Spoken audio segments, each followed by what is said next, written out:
So, dear student, dear colleague, dear person interested in people-centric management. In this video, I will talk you through one of the classics of people-centric management, and that is SEMCO. SEMCO, the company created by Ricardo Semler, the Brazilian company. And hi, my name is Joseph Ruvens, and together with Team OB from Breda University, we created this video. And you may ask yourself, well, people-centric, what does that mean? Well, there are many different ways to discuss this type of management. In the 1960s, it was called employee participation and management. And then in the 1980s, the word was participative management, a word that is still mostly used today, but others also call it self-managed systems or self-steering multidisciplinary teams, or even corporate democracy, the democratic workplace, or maybe simply put, great places to work for. Because most of these places are characterized by effectiveness, efficiency, and also the people who work for those people-centric organizations really love the job, really love the organization they work for. And yes, this is an old ad from Wonderbra. Some of you may still remember this before the millennium. And you may be surprised that I talk about SEMCO. I actually remember this was half a year ago. I was invited to a Human Resources Management Innovation Conference in Brussels, in Belgium. It was all about business innovation. And I was asked to talk about this company, about Zappos, because I had done some work with Tony Hsieh's company, with Zappos. And I was also asked to talk about SEMCO. And I remember, right before my speech, I decided to mingle with the audience, and I overheard some people, and they were saying, SEMCO, yeah, isn't that old example, from back in the 1980s? Shouldn't we all already know about this? And the answer is no. The answer is that maybe some people have read about SEMCO, but how many organizations have actually understood what it's about? And once they have understood the self-management SEMCO style, how many of them have really applied it? Not so many. Also, SEMCO, just like Wonderbra, has stood the test of time. The company has been around for more than 50 years, and their self-managed experiment has been successfully going on for more than 35 years. So let's talk about SEMCO, because SEMCO is now, SEMCO is today. First question, what does SEMCO do? Well, I have to say, maybe as I'm talking, they may not be doing one of those product lines anymore, but that doesn't matter so much. But they are or used to be involved in industrial machinery, like giant oil pumps. That's how they started for the shipping industry of Brazil. But also restaurant dishwashers, air conditioning components for office towers, inventory and facility management. So often stuff that involves engineering. And one of the recent ventures of Ricardo Semler has been Botanique Hotel and Spa. Even created a short clip on that. Also, some money put in Lumiar Primary School. There's some new ventures. And just this year, LeadWise, or actually I should say September last year, LeadWise was created out of SEMCO, which is a consulting organization helping managers to transform their business into a more participative form. And here are some other interesting SEMCO facts, and it's a few years outdated, but still, this company has known 14 years or more of double-digit growth, which means that if you had invested $100,000 or 100,000 euros in this company, a return after 20 years would have been about 5.4 million. So an interesting company to invest in also, if it would have been possible to do so. Now, it's also important to understand the environment of SEMCO. SEMCO is a Brazilian company, and Brazil had to deal with what some authors call a twisted economy and very turbulent politics. In the 60s and 70s, there was rapid growth. Brazil was considered the miracle state. Then there were moments of deep recession. And some of you may even remember last summer, we had some images on TV of people in the Brazilian parliament physically fighting with each other and corruption all over. So it's a country that cannot be described as stable, but an unstable situation where SEMCO again was doing very well, was thriving. And yes, banks have failed, companies have collapsed. So that's the situation. Now, when we talk psychologically, at SEMCO, there is this belief that when people are committed to an organization's goals, when people are treated as mature adults, and when people can learn from their mistakes, from their actions, then a big level of self-direction, of self-control, of self-management is the best way to run your company. And for some of you who have studied Douglas McGregor's work, we're talking about theory Y management. And there in the bottom, I put this small clip, the Death Star Canteen from British comedian Eddie Izzard. Well, watch it. You'll fully understand what the difference is between theory X and theory Y, or self-management. So, if you know the goals, if you treat it as a mature adult, and if you can make mistakes in an organization, then it's perfectly fine to have some sort of self-organized system.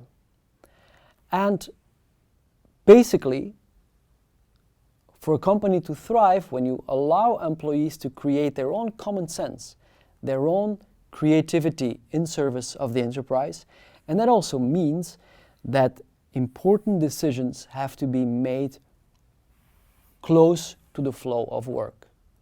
So simply put, if you're making cars and you happen to be the person operating the robot, and if you have some interesting insights in how to improve the robot, well, maybe you should be the one going to talk to an engineer and figure it out with the engineer. It shouldn't be so that you write your brilliant idea on a piece of paper, put it in an idea box, and then maybe some people in management or engineering will figure it out. No, decisions close to the flow of work. And if you would enter SEMCO today, and I hope this is still true, if you would enter SEMCO today, this is what you would see. You would have clusters, you would have teams of employees that set their own work hours. Some of them may decide to come in and work on Sunday afternoon and Sunday night, and then take Monday or Tuesday off. You have an organization where pay levels are openly discussed. Practically put, if you apply to SEMCO, the HR people who don't exist, but the people who meet you, will basically say, here's some documentation, this is how much you make in this industry, this is how much our competitors pay, this is how much most people here get. What kind of pay are you expecting? So people can openly discuss that, and also everybody knows what everybody else is making. They can find that out. Another important characteristic is that subordinates, that members of a team, review, evaluate, and may even hire their own supervisors. So that kind of system. It's even so that the corporate leadership, which very often is 6 to 7 people that rotate, but also there, this is based on an election of who would be the most capable person at that particular point in time to run SEMCO. And for those of you interested in strategic management, in business strategy, and where you hear the classics, of these people sitting in closed rooms and designing 5-year strategies, not so at SEMCO. There, the clusters, the teams, basically decide whether there should be a move into a new business, whether we should keep the old one or not. Small example, at some point, the teams that were responsible for the air conditioning components realized that there wasn't much money to be made with air conditioning components anymore. So they said, let's finish that line, but let's start offering consulting. Let's start offering services in case things go wrong with the components. So what will you not find at SEMCO? Well, there will be no organization charts, no 5-year plans, not even a corporate value statement of saying, we are proactive, win-win, empowered, blah, blah, blah. No. No dress codes, come as you are, and no specific policy statement. So much more based on this one. Well, not really on this one. This is a book that Ricardo Semler wrote, Maverick. But you can also download on the internet a short comic book in Portuguese, and it basically says how you should sort of, deal with SEMCO, and it tells you also lots of financial information so that you know what kind of culture you're into without necessarily telling you to conform to all of this. Now, why is SEMCO using this style of management? Why are they using people-centric management? Well, because it seems to be the best structure to deal with to be flexible, to be resilient, to be agile, that's kind of the modern word we use today, to be able to flourish in turbulent times. Others also call it disruptive, or it's also called the VUCA world. So this kind of organization will do well in a turbulent business environment. Now, it could be that when you're watching this video, you are an organization which is more classically structured and you would like to go into the direction of self-management. Now, how did SEMCO do this? Well, the old SEMCO, let's say back in the early 80s, was an organization where bosses were against workers and workers against bosses. So that kind of environment, unions against management, and people basically arguing and fighting rather than thinking together for the common good of the company. There were even armed guards in the factories so that nobody would steal stuff. It was a classical hierarchy, and maybe corruption is a big word, but there were middle managers who had very, very direct access to specific customers, and the moment the middle manager was gone, somehow the customer would also be gone because the information was not communicated. So that was a situation, and at some point, and Ricardo Semler was only in his, I think, mid or late 20s, that his father told him, listen, I'm going to go on an extended holiday to Europe. Do what you need to do with SEMCO. And he did. And what he did is he checked top management and he realized can't really move those people anymore. So he decided to fire 60% of them. Didn't go that easy. Some customers complained, but that's what he did. And then he hired what he calls get tough managers. And he did the fashionable thing at the time, basically finding strategic acquisitions, going around, flying every day, flying around the continent in search for companies to buy or to do things together with.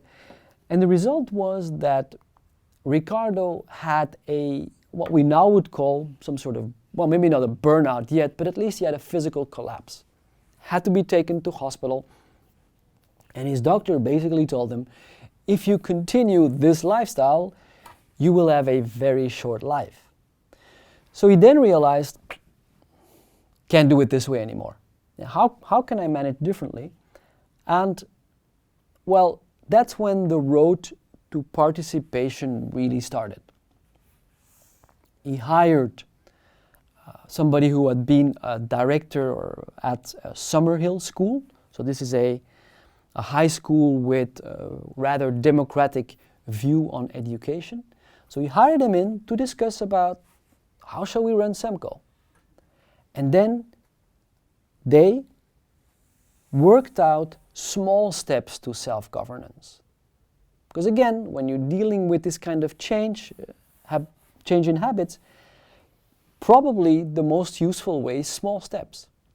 And it started with a simple thing like the cafeteria. Well, the workers were complaining about the lousy food in the cafeteria. Okay, what did they do? Let the workers run the cafeteria themselves. They get the cook, they deal with the stuff, it becomes their own thing. So, of course, there were no more complaints because they were running it. The next step was selecting the uniform. Well, let the workers decide which selection they want to make. And classical managers at the time would say, oh my God, let them please not select their own uniforms because then probably all come out in clown suits, with all sorts of colors and weird stuff. Not true. Again, most people have common sense, also workers, and they decided, I think it was a kind of bluish uniform, fine, that everybody agreed on. Or the color of the walls. You don't need management meetings for that. You can have the teams of people decide what they think is okay. And again, most of them will not start some weird design, but regular walls. Then they started to go into more difficult managerial tasks, like flexible scheduling.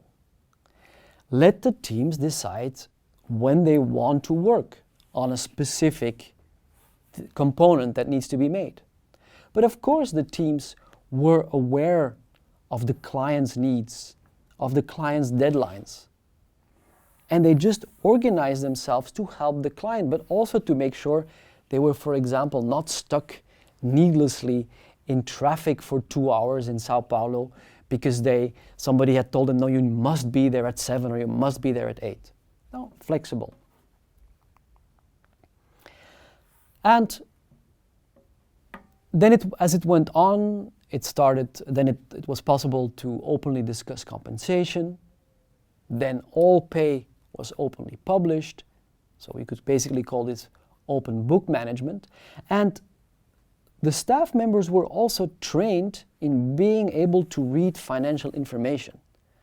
So that, again, let's say a factory worker who had not finished high school, well, that she or he could follow classes and be able to run financial statements and know how their unit was doing, know how well or how badly the company was doing.